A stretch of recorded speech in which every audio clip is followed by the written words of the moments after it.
our culture is competitive, man. Right. It is, but I think when it goes past the music itself to blocking things in business, then I don't understand that. Like right now, he's not even competing for a slot. You don't have a new song out that he want to be on the top 10 or top 5, and you still competing. It don't make sense. 50 Cent and Eminem have officially joined forces, and they're going after Jay Z without holding back. They're calling out serious accusations, including shady business practices, taking credit for others' work, rigging award shows, and supposedly leaving a trail of damaged careers behind. This isn't just background chatter anymore, it's turning into a full-blown crisis. 50 Cent is openly claiming that Jay Z is still trying to sabotage his business moves, even today. That vote is fake as f. That's not a real vote. That's not a real vote. They give it to who they want to give it to. They give it to their darlings. Cowboy Carter. Beyoncé. Eminem has been sounding the alarm for years, warning everyone about the dark and corrupt side of the music industry.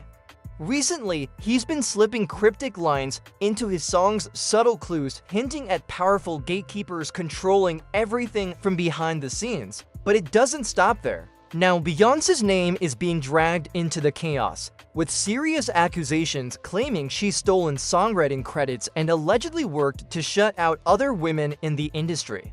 Fingers are being pointed, and names like Aaliyah, Mary J. Blige, and Carrie Hilson are coming up, women who were rising stars until suddenly they weren't, and everything around them went quiet. It's the price you pay, when you're early in your career, you feel that you have to listen. And when you buck, they buck harder, and they make threats, and those threats are huge ones. Jay Z and Beyoncé's close connection with Diddy is raising serious red flags again, and people are starting to ask tough questions. While Jay Z may have escaped that lawsuit filed by Jane Doe, the alleged victim is now dropping heavy hints, claiming she felt pressured to stay silent after a shady figure suddenly appeared at her door. That's the kind of thing that sends chills. Now, the big question everyone's asking is whether Jay Z and Beyoncé are really the flawless power couple they present to the world, or if they've just mastered the art of hiding the dirt when no one's watching. Have they maintained their place at the top by stepping over others to stay there? And do 50 Cent and Eminem really have the insider knowledge to expose a system that hasn't just ruined careers, but may have put lives at risk? So I think they still harbor some energy towards me. You think you were purposely left out of the ad? No. Oh, okay. I don't think. I think that they were saying NFL had some issues with me that I don't know what those issues are. Like what is the issue? You start looking at that's not mine. That's theirs. They harbor it, right? But when you look at M is looking at the entire legacy. Yeah. The whole thing, like with M, Dre, and myself, like I'm shady aftermath. You see what I'm saying? Like there's so much G Unit Records. Right. They forget that I'm M and Dre's. For years, Jay Z and Beyoncé seemed untouchable. Say anything negative about them, and you'd instantly be labeled bitter or jealous. But this time, 50 Cent is coming with the receipts to prove his claims. Back in 2023, he revealed that Jay Z, Allegedly, tried to block him from performing at the Super Bowl halftime show, using his connections within the NFL to quietly pull strings behind the scenes. Sounds wild, right? But things took a surprising turn when Jay's entire plan backfired because Eminem wasn't about to let that slide. Your soul to get them. And you didn't know if you wanted it for the recognition or the trophies, but then what's the difference? And that Grammys pretty much suck the blood of artists and nominate them, have them come to the shows, and Which they do. They do it every year, yeah. And I'm just tired of seeing it. And for whatever reason, it's like they're always pitching this hint that you might win Album of the Year, which used to be a big deal. I don't think it's a big deal now. That bold move alone revealed just how far Jay Z was willing to go just to keep 50 Cent out of the spotlight. Fast forward to 50's recent appearance on Talk with Flea featuring Cameron, and once again, he's calling Jay Z out. According to 50, Jay is still operating in the shadows, pulling strings not just in the music world, but also in corporate boardrooms. And here's the wildest part: 50 said Jay Z has already proven everything he needed to prove, yet he's still out here, playing dirty as if he's trying to hold everyone else back. Boy was doing with the Super Bowl. Because he was doing like, yeah, go he ahead. was doing some wild because he was saying that to Eminem that the NFL had the issue with me. And I'm like, well, what's the issue? Why don't I have an issue when I'm becoming a partner in the actual team, but they got an issue with my performance, right? Makes no sense. You know what I So mean? I was going to get to that later, but since we're here now.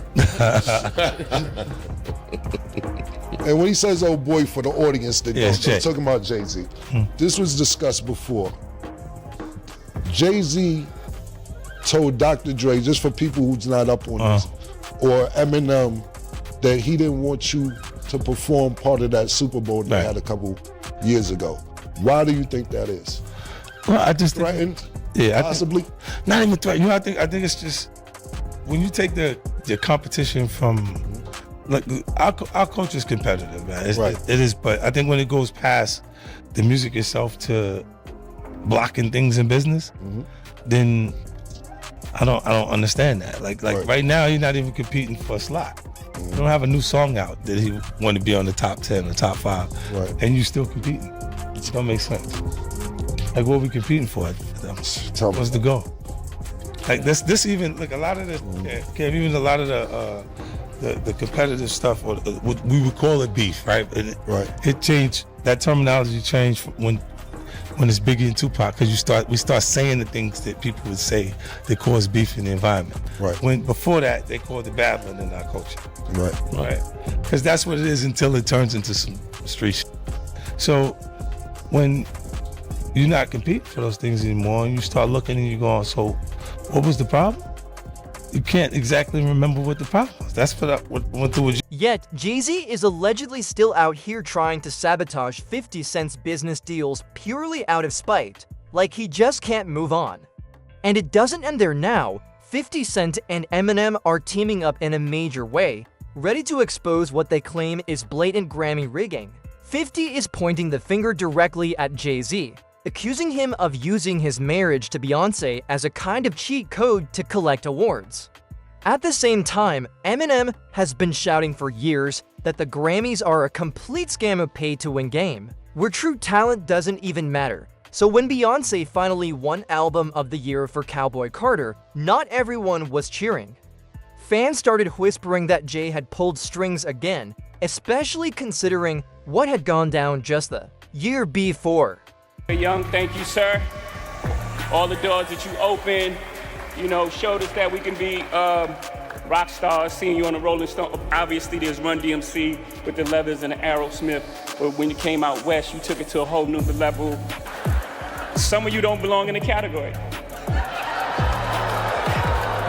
Oh, no, that was it. No, when I get nervous, I tell the truth. Jay Z took the Grammy stage and called out the Recording Academy for repeatedly snubbing Beyoncé, but fans weren't buying it.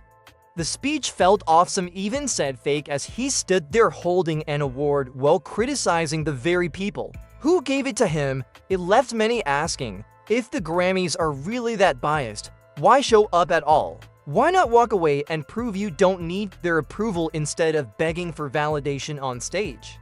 That moment only fueled more suspicion. Are the Carters truly winning on talent alone, or is it all being driven by blackmail and massive behind-the-scenes deals? For years, insiders have claimed the Grammys aren't about talent, but about politics and secret agreements. One of the most vocal critics has always been Eminem. He's called the entire system a scam and meant every word, so much so that he vowed never to attend again, and he stuck to it. But don't get it twisted, Eminem's not bitter over losses. He said straight up that if another artist genuinely dropped a better album, he'd respect it. What bothers him is how the Grammys use his name, hyping him up, splashing his face across promos to drive views and boost ratings, only to shut him out completely when the show airs. It's all smoke and mirrors, and when someone asked if he'd ever come back if he became a Grammy voter himself, he didn't even blink, said it wouldn't make a difference. Why? Because in his own words, the whole thing is rigged. 50 did not win Best New Artist at the Grammys. There was nothing bigger than 50. Nothing bigger, and nobody since maybe like Snoop came out the gate like that. My first album didn't do it. I never saw someone's first album and the wave happen like he had. And then he doesn't get it. And then I get up there another year, and what was it, the Eminem show? And it was like, whatever, I'm fine if I lose to Kanye or someone that I'm like, okay, I respect that. I know who that is, and Kanye has a huge following, and he's made a massive impact on music. Fine, I'm good with that. But don't get us all here to use your selling point for your show and stiff everybody every single time. And I said, after that point in time, I was like, don't ever ask me to here again. Please do not ask me. My answer is no for 100 million years. Never again will I. It doesn't mean a thing. Meanwhile, 50 Cent is riding right alongside Eminem, throwing even more shade at the system. He's not just saying the Grammys are rigged, he's flat out claiming that Jay Z's wins have nothing to do with actual music. According to 50, Jay's racking up trophies because of his marriage to Beyoncé, and the Recording Academy knows exactly what they're doing. As long as Jay and Bey show up, they're guaranteed to take home awards, the cameras flash, ratings skyrocket, and the whole event starts trending everywhere. So what's the move? Just keep nominating Jay and Beyoncé, keep handing them trophies, and keep the power couple front and center to draw in the spotlight. But 50 wasn't done there, not even close. During his recent appearance on the Flagrant podcast, he took things even further. He claimed that Jay Z's entire empire, including those Grammy wins, isn't really built on pure talent, but on the power of who he's married to. And 50 didn't stop with the awards. He straight up called Jay and Beyoncé's relationship a business contract, suggesting they might be staying together purely for the image, the deals, and the influence it brings. Sounds crazy, but 50's not the only one saying Jay's been playing dirty to hold his spot at the top. For years, insiders have been whispering that Jay Z and Beyoncé have allegedly blocked other artists on purpose, keeping the spotlight on themselves and making sure no one else shines too bright. Then there's the chilling story of Beyoncé's former bodyguard, Uncle Ron. Before passing away from pneumonia, he came forward claiming to have real evidence receipts that Jay and Bey destroyed careers, ruined lives, and crushed rising stars just to secure their throne. He said he knew too much, and the timing of his death has left a lot of people talking, and we can't leave out Jaguar Wright. Once a backup singer for Jay Z, she's now one of his loudest and fiercest critics. She's been spilling major tea, alleging that people close to Jay, like Harlem legend Big L, either mysteriously lost their lives or saw their careers vanish just as Jay Z's own success started to rise. Let's pause and talk about Big L for a moment. Back in the early 90s, he was one of Harlem's most promising stars, a lyrical powerhouse known for jaw-dropping freestyles. The streets were buzzing with his name. He signed with Columbia Records, dropped a debut album that made serious waves, and even after the label dropped him, he kept pushing, launching his own label and building momentum. That's when Dame Dash from our OCFLer started to take notice, and Big L was finally on the verge of a breakthrough. But just as everything was lining up, tragedy struck. On February 15, 1999, Big L was gunned down in a Harlem drive-by shooting. To this day, the case remains unsolved, with no justice and no closure. And if you ask Jaguar Wright, she's not mincing words. She's convinced Jay Z may have had a hand in what happened. That's the kind of suspicion and darkness currently clouding Jay Z's name. Okay, I see what's really good. You're trying to eliminate the competition, you know, because at first you retire, you know, then get me off the label. Now you're back rapping again. Okay. And now, shifting the spotlight from one legend to another, It's time to talk about DMX, one of the only rappers besides 50 Cent who had the courage to confront Jay Z head-on. DMX never held back, openly saying that Jay Z was bitter, jealous, and always moving in sneaky ways. When Jay stepped in as president of Def Jam in 2004, that's when things took a serious turn.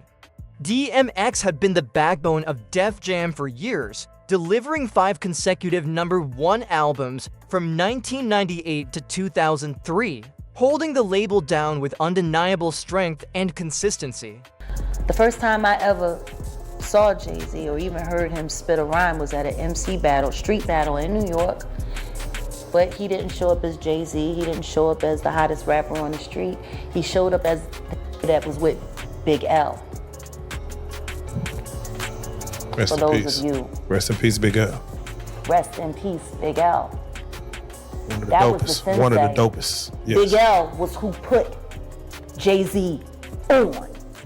Without question. And then Big L died, and then the next thing you know, Jay Z. But when it was time for DMX to release his 6th album, Year of the Dog, again, he claimed that Jay Z intentionally delayed the project just to make room for his own comeback, clearing the stage for himself. It was a classic power play, all about control and keeping the spotlight exactly where Jay wanted it. The game is bullshit, man. The game is bullshit.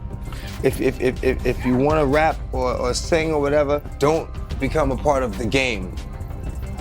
You know what? Listen to a song I called The Industry. And that pretty much explains, you know what I'm saying, what it's about. The industry. Man, it's not the same. The industry, it's not a f***ing game. The industry, real is dying to get in the industry just to find they don't fit in. The industry ain't what it used to be. The industry's trying to control the way you MC. They want you to dress like this and talk like that, but I'm going to dress like this and talk with the gap. And the drama didn't stop there. In 2005, DMX shook the industry with his track The Industry, where he laid everything bare, exposing the shady games happening behind closed doors. And here's the wildest part. Most of what DMX called out back then is still going on today. Even Irv Gotti, a longtime insider, said it outright. Jay Z was jealous of DMX. According to Irv, Jay and his mentor Lyre Cohen would sit back, laughing behind the scenes, convinced that DMX would never make it big. But X proved them dead wrong, no doubt about it. And Jay's name doesn't just stop with DMX, it keeps surfacing with Beanie Sigel too. Beanie has opened up about how it felt like someone was always manipulating things to hold him back. He saw Jay Z would drop his own albums right around the same time as his, crowding the spotlight so Beanie's numbers could never fully rise. It was as if there was an invisible ceiling over Beanie's career, keeping him from climbing to high. And while Beanie Sigel admitted he made his share of mistakes, especially with legal issues, the pattern of control and suppression still raises questions. Man can destroy another man's life. It's ultimately in your own decisions. You know, I had a lot of issues. Like I said, legal issues at the time. And, you know, my mind wasn't where I'm at now today. Like, I used to have questions like why every time my album dropped, Jay would drop right on top. He wouldn't let me breathe, or right before me. Like, I was always close. And I never understood that every single album that I dropped, Jay dropped right on top. And it was like, damn, like to have in-house competition at that magnitude was crazy.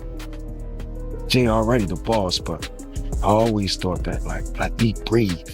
But Beanie made one thing crystal clear: Jay Z's shady moves weren't random or accidental. According to him, every single step Jay took was carefully calculated.